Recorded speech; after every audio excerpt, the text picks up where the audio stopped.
Guerra civil, epígrafe 2, evolución en las dos zonas y sus consecuencias. Evolución política.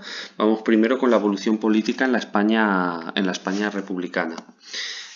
Cuando estalla la guerra civil, cuando se produce el golpe de Estado por parte de los militares, el gobierno de la República está encabezado por estos dos hombres. Si recordáis, Azaña es el presidente de la República, había sustituido después de las elecciones de febrero del 36, había sustituido a Alcalá Zamora y antes había sido presidente del gobierno, si recordáis. Ahora es presidente de la República y el presidente del gobierno es Santiago Casares Quiroga, que es un político que pertenece al nacionalismo gallego, no pertenece a ninguno de los grandes partidos. En ese gobierno de coalición del Frente Popular. Casares Quiroga presenta la dimisión el mismo día 18, cuando se produce este golpe de Estado, y entonces Azaña, aquí tenéis, nombra a este señor, que es Diego Martínez Barrio. Martínez Barrio intenta formar un nuevo gobierno de conciliación en la noche del 18 al 19 de julio, con la esperanza de que éste negociara con los sublevados, aprovechando su amistad con algunos de ellos y así evitar la guerra. El fracaso de las gestiones con el mismo Mola llevó a Martínez Barrio a dimitir al día siguiente. Es quizás seguramente creo que el presidente más breve de la historia de España. Solo duró un día, apenas una noche, por así decirlo.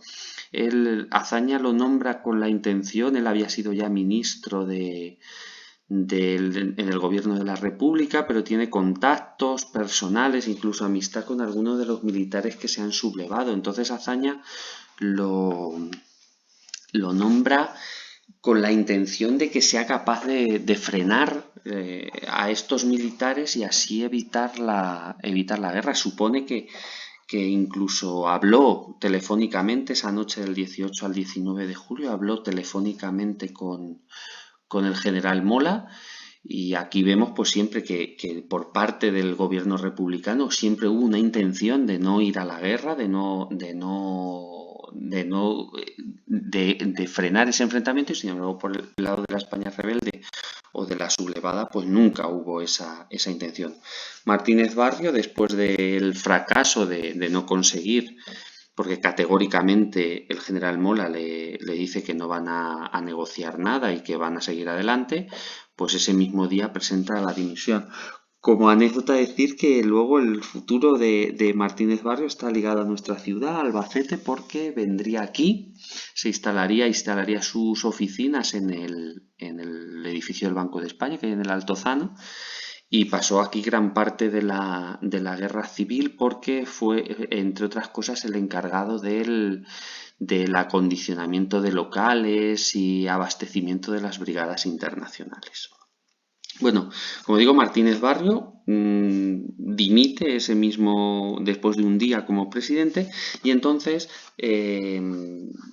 el Azaña nombra como presidente del gobierno a José Giral. José Giral es de Acción Republicana, sigue sin ser un hombre vinculado a uno de los grandes partidos de izquierda, como veremos después. Pero bueno, 19 de julio, Azaña confió a José Giral de Acción Republicana el nuevo gobierno integrado por republicanos de izquierda, que tomó el acuerdo de entregar las armas a las milicias, lo que permitió aplastar la sublevación en algunas ciudades, en el caso de Madrid, contra el cuartel de la Montaña, o en el caso de aquí Albacete, que estaban en el cuartel de la Guardia Civil.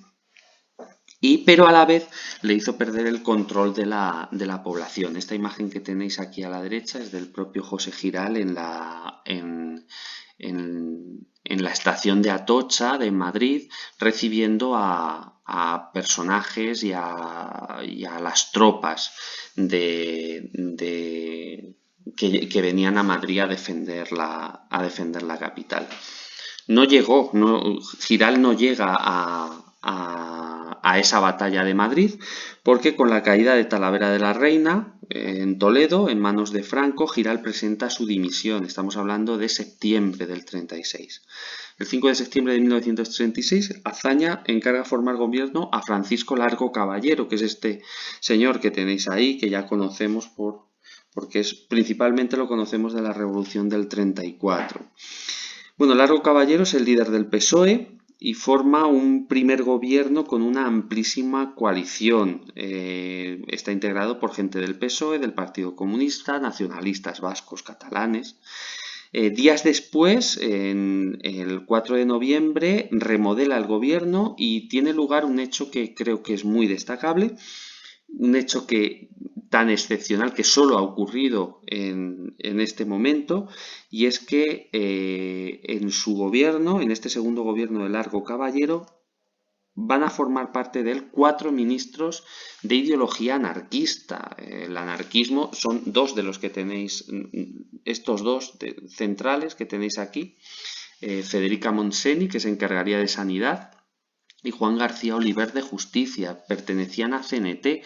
El espíritu del anarquismo aborrece del poder y no forma parte de él, por eso es algo excepcional, como también era esta situación de guerra civil. Bueno, aparte de esto, decir que el gobierno de Largo Caballero abandona Madrid, se traslada a Valencia cuando empieza la batalla de Madrid, precisamente. Y bueno, durante este gobierno, Largo Caballero acomete las principales reformas políticas, como si continúa la reforma agraria, en zona republicana, evidentemente, nacionalizó industrias y lo más importante a nivel militar es que se crea el Ejército Popular. Si recordáis, habíamos hablado antes que el ejército estaba formado por esas llamadas brigadas mixtas, que estaban formadas bien por milicianos que se habían integrado junto con antiguos militares, ¿no? Pero al final, como el propio cartel lo veis, indica todas las milicias fundidas en el Ejército Popular. Es decir, todo ya se forma un ejército mucho o algo más efectivo que aquellas brigadas mixtas.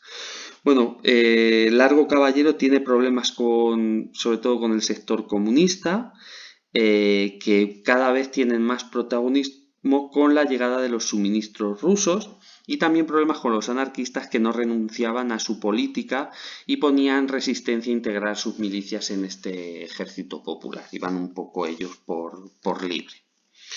Bueno, como veis, el tema de la España republicana pues no están tan unidos como vamos a ver después la España nacional, que tienen un jefe que es Franco, un líder absoluto, indiscutible, que todo el mundo obedece ciegamente.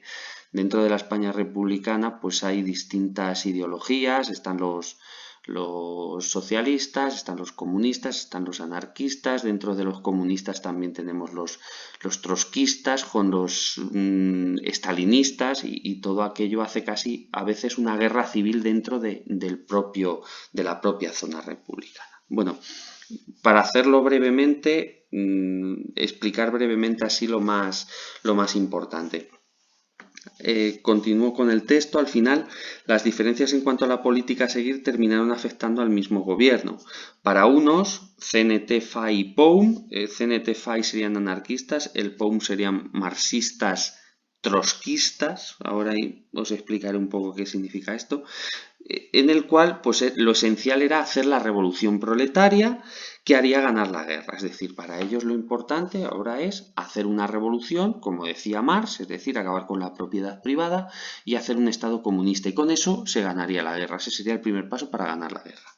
Por otro lado estaba el PSOE, el PCE, es decir, el Partido Comunista, y UGT, el sindicato también comunista, cuyo lo prioritario era fortalecer el Estado para poder ganar la guerra. Es decir, primero fortalecer el Estado, y ahí está en consonancia con con este cartel que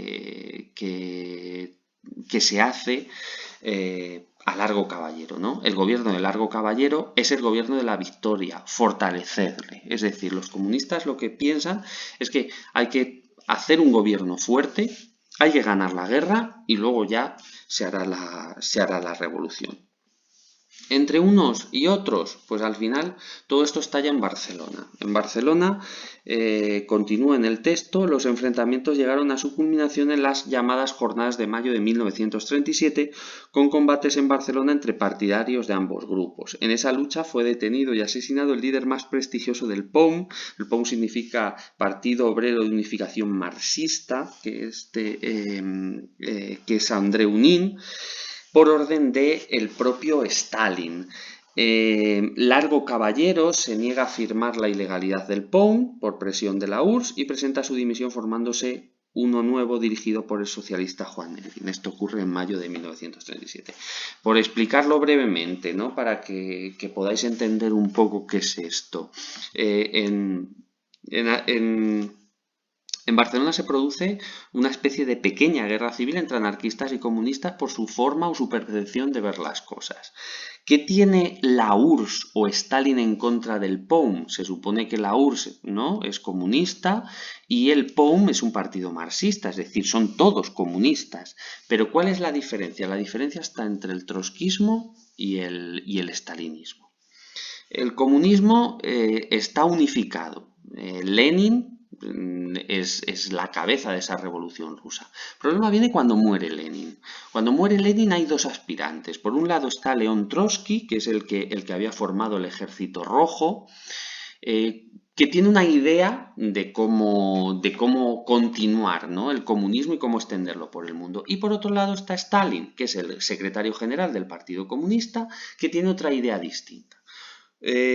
Después de que muere Lenin, los dos aspiran a encabezar la URSS y al final se impone Stalin. ¿Qué hace Stalin una vez que está al poder? Intentar eliminar a todos los que han estado en su contra, es decir, a Trotsky, el primero, al cual acabarán asesinando en México por orden o de la mano de un agente del propio Stalin, y eliminar a todos los comunistas que puedan ser trotskistas, es decir, eliminar cualquier posible amenaza a ese poder o esa percepción del comunismo que tiene Stalin. Precisamente en este Andreu Nin estaría dentro de ese trotskismo, es decir, de esas personas que persigue el stalinismo. De hecho, él es detenido en estas jornadas de mayo, es llevado a Madrid, a una cárcel, creo recordar, Alcalá de Henares, y allí es asesinado precisamente por un agente del NKVD, de la policía stalinista. Un agente stalinista es el que lo mata. Y además hay una anécdota, que es que una mujer que participa en la detención de Andreu Nin en Barcelona es Caridad Mercader. Caridad Mercader es conocida como la pasionaria catalana y es madre de Ramón Mercader, que es el que luego matará a Trotsky en México. O sea que todo esto está ligado uno con otro. Pero bueno, volviendo a lo que nos interesa del tema, que yo me he liado a hablar y se me ha ido un poco. Bueno, después Largo Caballero se niega totalmente a declarar la ilegalidad del POUM, que es lo que quiere la URSS y Stalin, y entonces dimite y se nombra pues a un comunista mucho más obediente, como es Juan Negrín. Era partidario de la máxima unidad de las fuerzas republicanas y apoyado por los comunistas principalmente. Trasladó el gobierno de Valencia a Barcelona. Ojo, importantísimo esto, ¿eh? Traslado del gobierno de Valencia a Barcelona. 31 de octubre de 1937.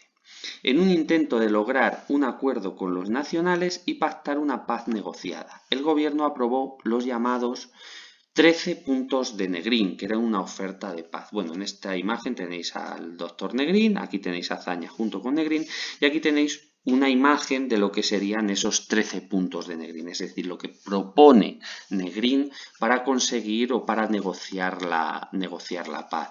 Por ejemplo, la independencia de España, es decir, que en el futuro de España no intervinieran ni la Alemania nazi ni la URSS de Stalin, por ejemplo. liberarla de militares extranjeros, por ejemplo, bueno, y una serie de puntos que evidentemente los nacionales y Franco rechazaron totalmente. Pero digo, ¿por qué esto es importante? Porque en este momento, en ese traslado del gobierno a Barcelona, se produce ese famoso discurso del señor Azaña, que es paz, piedad y perdón, que es el comentario que vosotros tenéis que hacer, y con esto creo que os sitúe un poco para llevarlo a cabo. Aquí lo tenéis en el periódico El Socialista, está completo ese discurso. Azaña en el Ayuntamiento de Barcelona pronuncia este discurso y lo que viene a ser es tender una mano principalmente a la comunidad internacional para que intervengan en España, para que acaben con la guerra y para que se negocie una paz. Evidentemente, él está viendo, estamos hablando, es el momento antes de la batalla del Ebro. Azaña ve que la guerra está prácticamente perdida y lo que se va a hacer en la batalla del Ebro va a ser llevar a la muerte a un montón de personas. Entonces intenta parar eso y terminar la guerra que ve que va bastante mal. Como sabéis, pues sirvió de bastante poco.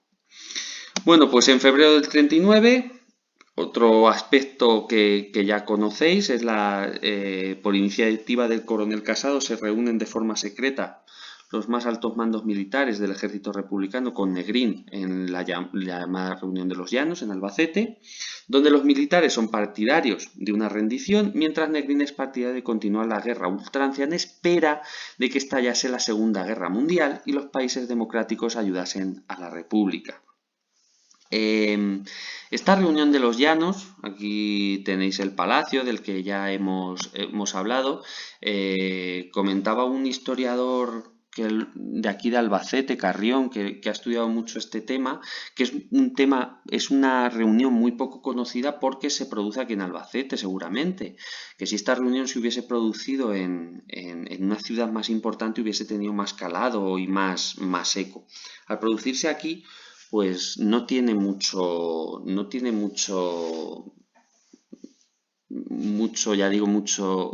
se conoce mucho, pero es vital porque es el momento en el que el coronel Casado decide dar el golpe de Estado y quitar a Negrín del poder. O sea, un golpe de Estado dentro de la República. Eso se produce el 5 de marzo, el llamado golpe de Casado, donde creaba un Consejo de Defensa contra el gobierno de Negrín, al que acusan de estar al gobierno de los comunistas, al servicio de los comunistas. Negrín y su gobierno abandonan España el 6 de marzo y Casado naturalmente fracasó en su negociación con el gobierno de Franco y ahí se acaba o termina el gobierno de la República y la República. Luego el gobierno republicano se reunió algunas veces en el exilio, alguna vez se reunió en París y en México, pero bueno, ya intentando o esperando que la dictadura cayese y volver a España, algo que nunca ocurrió. Por otro lado, está la otra España, está la España nacional, la España rebelde, que es mucho más simple y mucho más fácil de explicar porque aquí no hay ni tantos presidentes ni tantas ideologías. Bueno, evolución política de la España nacional. Los sublevados se definían como nacionales por su defensa de la unidad de España y terminaron construyendo un Estado autoritario donde el poder recaía en una sola persona.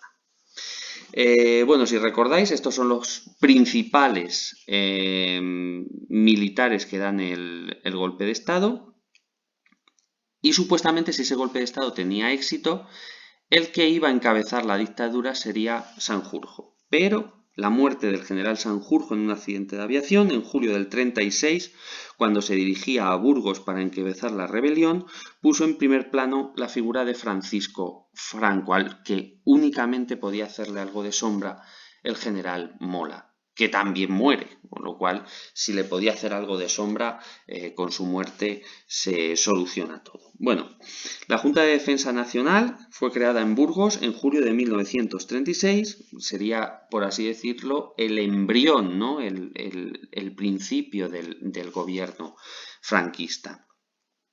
Funcionó como embrión de un nuevo gobierno opuesto al régimen republicano. Esta imagen que veis aquí es la llegada de Franco a Burgos. Al morir el general Sanjurjo, los militares sublevados comprendieron que necesitaban establecer un mando único y a finales de septiembre desaparece esta Junta de Defensa y Franco es elegido jefe del gobierno del Estado español y generalísimo del ejército. Su proclamación tuvo lugar en Burgos el 1 de octubre. Esta imagen que veis aquí, además, aquí tenéis a Franco, es de ese día, cuando Franco va a ser elegido jefe de los sublevados. Aquí tenéis a Franco, aquí tenéis a Cabanellas y aquí tenéis al general Mola, que son algunos de estos militares que se sublevaron. La inexistencia de una dirección clara en Falange, preso en Alicante su líder, José Antonio Primo de Rivera, que sería juzgado y fusilado en noviembre, le permitió a Franco ponerse a la cabeza de Falange también, es decir, no solo jefe del gobierno del Estado español y generalísimo, sino también jefe de Falange, a través de lo que se conoció como el Decreto de Unificación de abril del 37. Franco se constituye en jefe nacional del Partido Único, que con el nombre de Falange Española Tradicionalista y de las Jons fusionó a los falangistas y a los carlistas. Surgía para agrupar las fuerzas políticas que se habían unido a la sublevación.